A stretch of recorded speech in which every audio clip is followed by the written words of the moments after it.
Hi, I'm CJ. I hope my YouTube channel, 5 Minute Christianity, is truly a blessing to you. Just want to call attention to one little thing.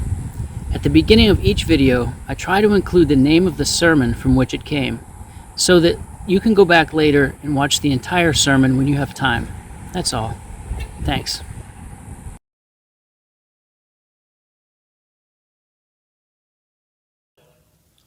According to the latest survey that I could find, 75% of people living in America believe in hell.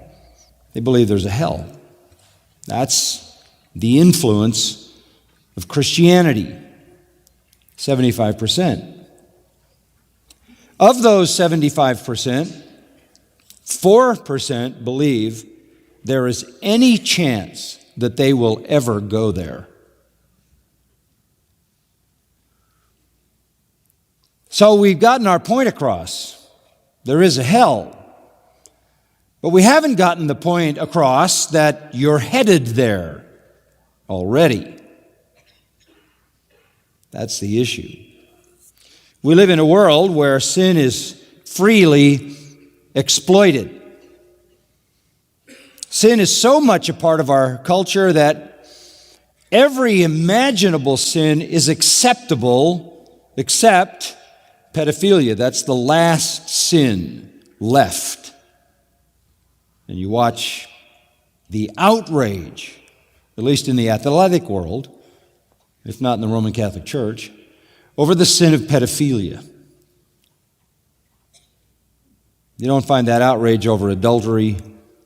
You don't find that outrage over homosexuality. You don't find that outrage over lying, cheating, stealing, etc. Murder is still unacceptable unless the person doesn't deserve to live. Murder of a child is still an outrage. But we're very used to sinning, and we're very comfortable with sin, and consequently, society has very few consequences that it places on people for sin.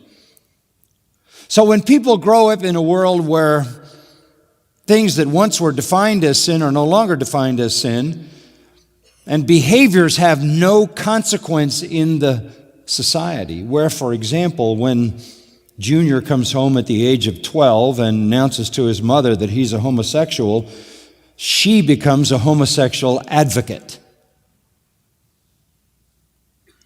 Absolutely no consequences to that kind of immoral behavior.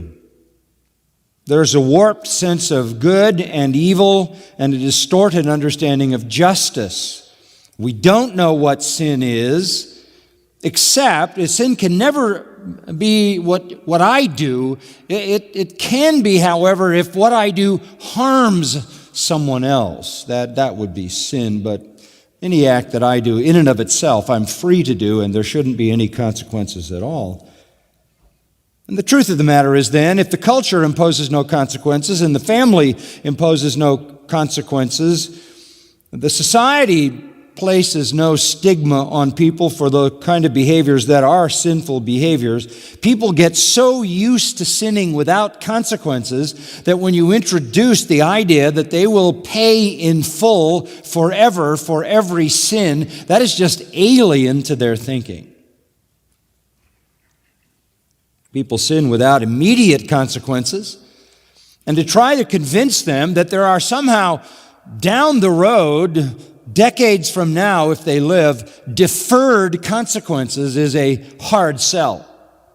For example, you might want to try to convince someone of Romans 2, which says that you are storing up for yourself wrath in the day of wrath and the revelation of the righteous judgment of God. You're not getting away with anything. No act of fornication, no act of adultery, no sin in the mind, no sin in the behavior, no sin with the lips, no lie, no deception, no cheating. You're not going to get away with any of it. You're just accumulating iniquities, all of which will be confronted and judged. You are storing up wrath. you're going to need to have a large storehouse to contain all the wrath that's going to break upon your head. That is a very difficult thing to convince people about who are so used to sinning. And at the same time, they're so used to getting away with it. They're not only used, can I say, to getting away with it in the culture and in the world, but professing Christians are used to getting away with it in the so-called church.